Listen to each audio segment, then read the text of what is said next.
আসসালামু আলাইকুম everyone, welcome back to my channel. আবারও নতুন একটি রেসিপি নিয়ে হাজির হয়ে গেলাম। তো আজকে আমি খেজুরের গুড়ের পায়েস তৈরি করব, আর এটা বাঙালির খুবই পছন্দের একটি খাবার, আমারও খুব প্রিয়।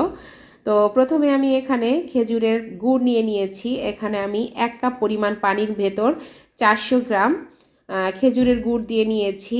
তো এটা পাটালিও হতে পারে, এটা পাটালি।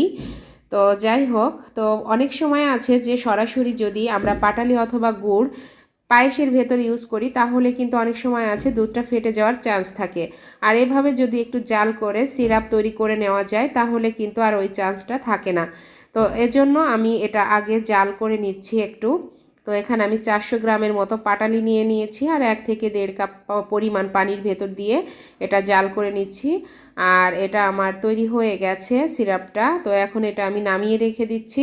আর এদিকে আমি 2.5 লিটার পরিমাণ দুধ নিয়ে নিয়েছি একটা প্যানে, আর দুধটা অনবরত নেড়েচেড়ে জাল করে নিব। তো দুধটা এদিকে জাল হতে থাক, আর ওদিকে আমি চালটা মেপে ধুয়ে নিব। তবে দুধটা যেন পড়ে না যায় উতলিয়ে, সেদিকে লক্ষ্য রাখতে হবে অবশ্যই। তো এখানে আমি হাফ কাপ নিয়েছি, তাই হাফ কাপের 2 কাপ পরিমাণ নিচ্ছি, মানে 1 কাপ চাল নিতে হবে এখানে, পোলার চাল। তো আমি হাফ কাপ ইউজ করছি দেখে দুবারে নিয়ে নিলাম। তো এই চালটা এখন আমি ভালোভাবে ধুয়ে পানি ঝরিয়ে রেখে দিব, আর এটা ভিজিয়ে রাখার কোনো প্রয়োজন নেই। তো এদিকে দুধটা ফুটে উঠেছে, আর এই ফুটন্ত দুধের মধ্যে এখন আমি ধুয়ে রাখা চালটা দিয়ে দিব। চালটাই যে আমি ধুয়ে রেখেছিলাম।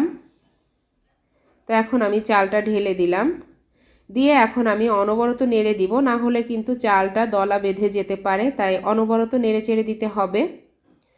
তো এই পর্যায়ে আমি কিছু এলাচ একটু থেতো করে দিয়ে দিলাম, এতে সুঘ্রাণটা ভালো আসবে পায়েসের। তো এখন অনবরত নেড়ে চেড়ে এই পায়েসটা আমি রান্না করে নিব। তো এদিকে দেখতে পাচ্ছেন একটা পাত্রে আমি 1 লিটার পরিমাণ দুধ নিয়ে নিয়েছি, আর সেটা আমি হাফ লিটার পরিমাণ করে নিচ্ছি, কারণ এই দুধটা আমি একদম রান্নার শেষে ইউজ করব। আর এই দুধটা যদি এভাবে ঘন করে নিয়ে পায়েসের শেষ পর্যায়ে দেওয়া যায় তাহলে কিন্তু পায়েসের টেস্টটা বহুগুণে বেড়ে যায়।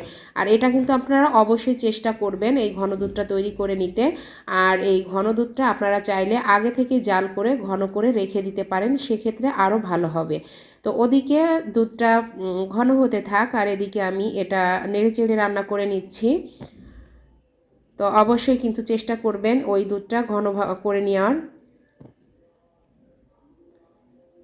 তো এটা আমি অনবরত নেড়েচেড়ে নিচ্ছি। আর পায়েসের চালটা যখন 70% সেদ্ধ হয়ে যাবে, ফুটে যাবে, তখন আমি মিষ্টিটা দিয়ে দিব। তো এটা 70% সেদ্ধ হয়ে গেছে, দেখতে পাচ্ছেন। তো এখন আমি এটার ভেতর যে গুড়ের সিরাপটা তৈরি করে রেখেছিলাম সেটা দিয়ে দিব। তো সিরাপটা আমি ঢেলে দিয়ে দিচ্ছি, আর এদিকে নেড়ে চেড়ে নিচ্ছি।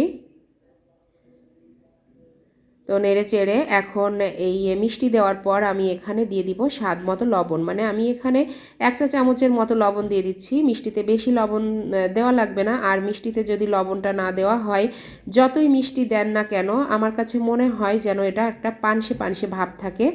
তো যাই হোক, আমি মিষ্টিতে সবসময় লবণ দেই। তো 1 চা চামচ পরিমাণ লবণ দিয়ে দিলাম। দিয়ে এখন পায়েসটা কিন্তু আমার প্রায় অলরেডি হয়ে এসছে। তো তাই আমি এখন ঘন দুধটা দিয়ে দিচ্ছি। দেখতেই পাচ্ছেন সেই ঘন দুধটা এখন আমি এখানে ঢেলে দিয়ে দিচ্ছি। আমি আবারও বলছি, আপনারা কিন্তু এভাবে দুধটা ঘন করে রেখে দিয়ে তারপরে কিন্তু এই পর্যায়ে ইউজ করবেন, তাহলে কিন্তু পায়েসের টেস্টটা একদম পারফেক্ট পাবেন।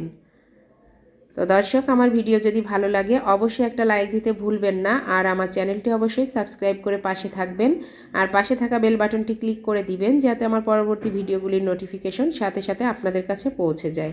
তো এখন এই পর্যায়ে আমি দিয়ে দিলাম কিছু কিশমিশ। আর এখন পায়েসটা কিন্তু প্রায় হয়ে এসছে।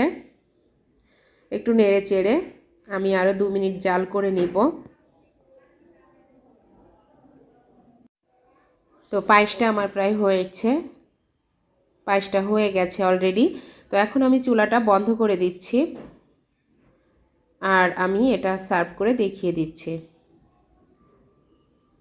তো দর্শক, আশা করছি ভিডিওটি আপনাদের কাছে ভালো লেগেছে এবং উপকারেও আসবে। সবাই ভালো থাকবেন। আজকের মতো এই পর্যন্তই। আল্লাহ হাফেজ।